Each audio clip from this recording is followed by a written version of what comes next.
Hey guys, Rusty here. So, Wizards just announced a lot more spoils from the set Lord of the Rings today. And I don't know exactly when this video is coming out, but we have over 30 legendary creatures to work with here. Possibly 40. I don't even know exactly how I'm gonna work all these cards in videos. It's probably gonna be way more than just 2 videos, probably 3. But I'm gonna be making videos about all of them. This first video, we're just going to focus on some of the legends, and the way that I chose this, we're gonna just start with the members of the Fellowship, along with some of the villains and other characters. If I don't cover the legend that you want to know about in this video, don't worry, I'm gonna cover it in probably another video. With that out of the way, let's start. Our first one is Aragorn the Uniter. Aragorn is a 1 red, a green, a white, and a blue for a 5/5 legendary creature human noble that reads: whenever you cast a white spell, create a 1/1 white human soldier creature token. Whenever you cast a blue spell, scry 2. Whenever you cast a red spell, Aragorn deals 3 damage to target opponent. And whenever you cast a green spell, target creature gets +4/+4 until end of turn. Boy! I was not expecting I don't know exactly what I was expecting. He's a 4-color commander, and I wasn't expecting something that cares about each color of the spells that you cast. It can be any spell as long as you casted one of these colors. So the first thing that came to my mind was, oh, the charms. You know, those modal spells that are generally monocolor to 3 colors? Well, in this case, focusing more about the 3-color charms. Yeah, they are already pretty useful since you can just pick the best choice for you at the moment. But as long as Aragorn is on the battlefield, those charms are fucking amazing. That's like, do the thing of the charm and then do 3 more things. Another thing that I thought about was probably multicolor enchantments. Maybe the Ascendancies, you know, those 3-color enchantments. Those would probably work here as well, especially the ones that are focused on token decks, since you can probably get a sub-theme like that. But yeah, with all of this multicolor flying around, I feel like an auto include in this deck is a chromatic lantern. That's just my opinion. Moving on, we have Gandalf the White. Gandalf the White is a 3 generic and 2 white for a 4/5 legendary creature avatar wizard with flash that reads: you may cast legendary spells and artifact spells as though they have flash, and if a legendary permanent or an artifact entering or leaving the battlefield causes a triggered ability of a permanent you control to trigger, that ability triggers at an additional time. Okay, so they turned Gandalf the White in a weird fusion of a Vedalken Orrery and a Panharmonicon.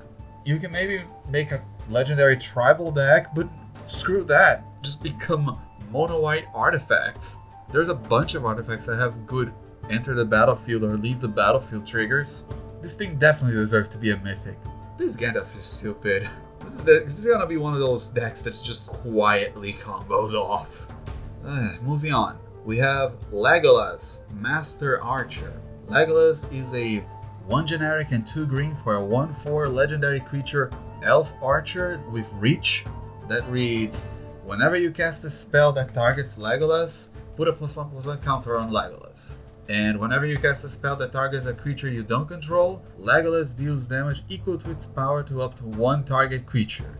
When I was expecting a Legolas legendary card, I was not expecting Fight Club. Like, each fight spell can get you potentially remove 2 creatures a turn. A fight spell, generally how it works is you target your creature and then you target another creature.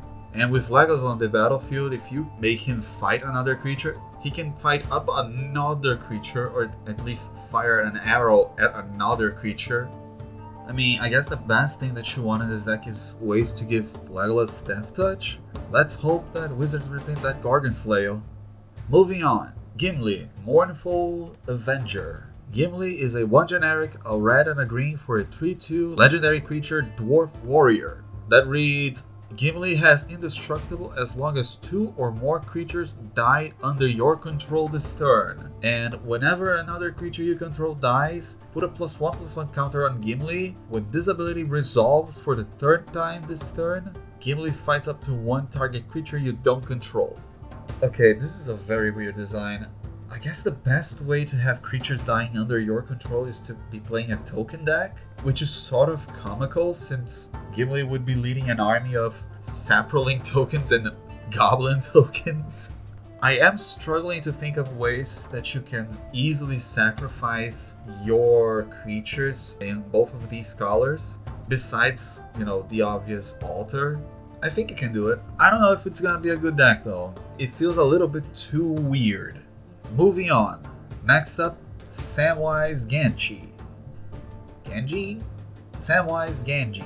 This version of Sam is a green and a white for a 2/2 legendary creature halfling peasant that reads, whenever another non-token creature enters the battlefield under your control, create a food token. And you can sacrifice 3 foods to return target historic card from your graveyard to your hand. It's really neat because this way Sam can go in 3 different directions. You can make Artifact Tribal, Legendary Tribal, or Saga Tribal.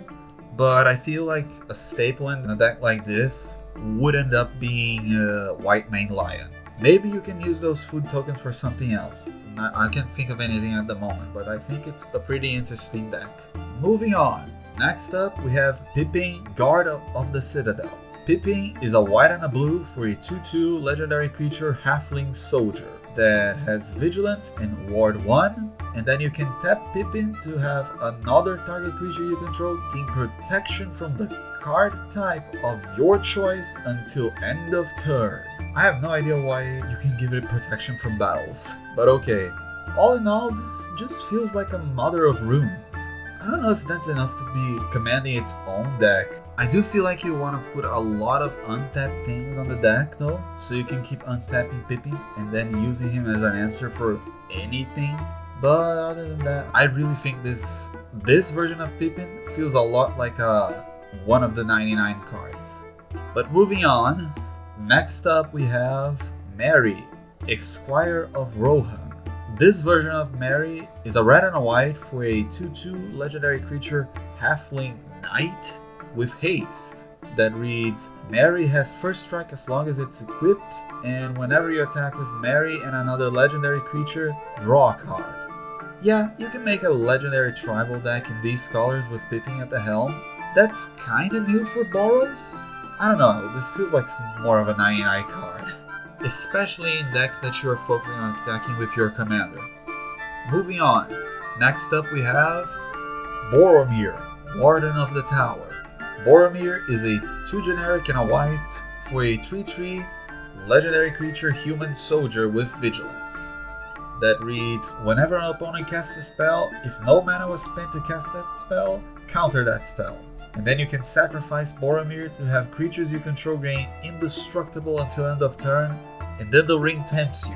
This to me doesn't feel like a commander. This feels like more of a modern card, especially for human tribal decks in that format. You can probably use this in your 99, especially if your playgroup has a lot of casting spells without paying mana for them. But yeah, that's my opinion of this guy. Moving on, next up we have Éowyn, Fearless Knight. Éowyn is 2 generic, a red and a white for a 3/4 legendary creature human knight with haste, and when Éowyn enters the battlefield, exile target creature an opponent controls with greater power. And then the legendary creatures you control gain protection from each of that creature's colors until end of turn. Okay, this is just a 99 card, especially in a legendary tribal deck. Maybe if you're using her as your commander, you're playing like a Jared Weatherlight hero deck, or at least similar to that deck. So I don't know.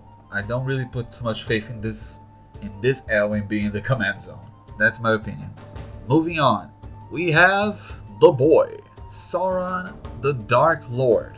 This version of Sauron is 3 generic, a blue, a black, and a red for a 7/6 legendary creature avatar horror that has ward, sacrifice a legendary artifact or legendary creature. He also reads, whenever an opponent casts a spell, amass orcs 1, and whenever an army you control deals combat damage for a player, the ring tempts you. and whenever the ring tempts you, you may discard your hand. If you do, draw 4 cards. My god, this is... Okay, first things first, the Amass Orcs thing. Amass is a mechanic that is returning for this set, and what essentially is if you don't control an army token, or at least in this case an orc army token, you create a 0/0 army token with a number equal to the Amass trigger, in this case 1. So he goes and makes a 0/0 with a +1/+1 counter on it. Then each other time that you amass, you don't create a new token, you actually put a +1/+1 counter on an army you control. I hope that I explained that right. It's been a while since that mechanic has shown up. As for the rest of the card, my god, this guy is gonna be pushed. I mean, he basically reads, hey, you wanna target me? Sacrifice your commander. That is so strong. That already is the most strongest part in this card. Maybe if you turn him into the ring bearer, he also becomes really powerful. Or maybe you can turn your army into the ring bearer. I don't know, I feel like this is a very strong commander, but time will tell if he become one of the top 10 most played commanders in the world. Time will tell. Moving on. Next up we have Saruman of Many Colors. Saruman, at least this version of Saruman, is a 3 generic, a white, a blue, and a black for a 5/4 legendary creature avatar wizard with Warden. Discard an enchantment, instant, or sorcery card. That is so specific. He also reads, whenever you cast a spell... Okay, let me read this because this is very complicated. Whenever you cast your second spell each turn, each opponent mills 2 cards. When 1 or more cards are milled this way, exile target enchantment, instant, or sorcery card with equal or lesser mana value than the spell from an opponent's graveyard. Copy the exile card. You may cast a copy without paying its mana cost. Okay, so let me walk through the steps with this guy. You're gonna cast your second spell, then everybody is going to put the top 2 cards of their library into the graveyard. Then Saruman is going to look at an instant, a sorcery, or an enchantment in an opponent's graveyard, and if that card that he looked at has a lower mana value than the second spell that you cast, then you can exile that card in the graveyard and then cast a copy of it. It's needless complicated. However, the Warden in this version of Saruman is very strong that I feel like you can do it. Like, I feel like this is gonna become a powerful commander. Esper Mill Tribal might be an option, but time will tell. I don't know if that's gonna be strong enough. But moving on, next up we have the Witch King of Angmar. This version of the Witch King is 3 generic and 2 black for a 5/3 legendary creature, Wraith Noble with Flying. He reads, whenever 1 or more creatures deal combat damage to you, each opponent sacrifices a creature that dealt combat damage to you this turn. Then the ring tempts you. You can also discard a card to have the Witch King of Angmar gain indestructible until end of turn, and then you tap it. Okay, first things first. This is what was the name of the card? No Mercy, I believe? So you just have No Mercy in the command zone. Other than that, I feel like this is gonna be a Reanimator deck. Generally speaking, you want to just toss gigantic creatures with the discard ability onto your graveyard at end step or answering to a removal or a board wipe, and then you can just cast other resurrection spells. You're also in black, so even if the Witch King itself keeps dying a lot, you can just return him from your graveyard with the rest of the strategy of your deck. Seems pretty strong to me. We'll see, we'll see. Moving on, I have a little bit of a treat. Or at least Wizards give us a little bit of a treat. There is technically another 1 ring in the set, and that is Bilbo's Ring. This isn't a legendary creature or anything, this is just a legendary artifact equipment for 3 generic mana that reads, as long as it's your turn, a creature has hexproof and it can't be blocked, and whenever a creature attacks alone, you draw a card and you lose 1 life. Then it has 2 different equip costs. A normal equip cost for 4 generic and equip halfling for 1 generic. And I find that just cute. But that's all for today, guys. There's gonna be way more legendary creatures in the next video. I don't know exactly when this video is gonna be coming out, when the next videos are gonna be coming out. If they release even more legendaries that they have shown already today, I will be putting them in the last video that I make, possibly with the cards from the commander decks as well, since I'm gonna be saving those for the end. But if you have any ideas for the legendaries that got shown in this video, please leave a comment down below, share them with us. And if you enjoyed the video, please leave a like as well. My name is Rusty, and I'll be seeing you guys on the next video. Bye bye!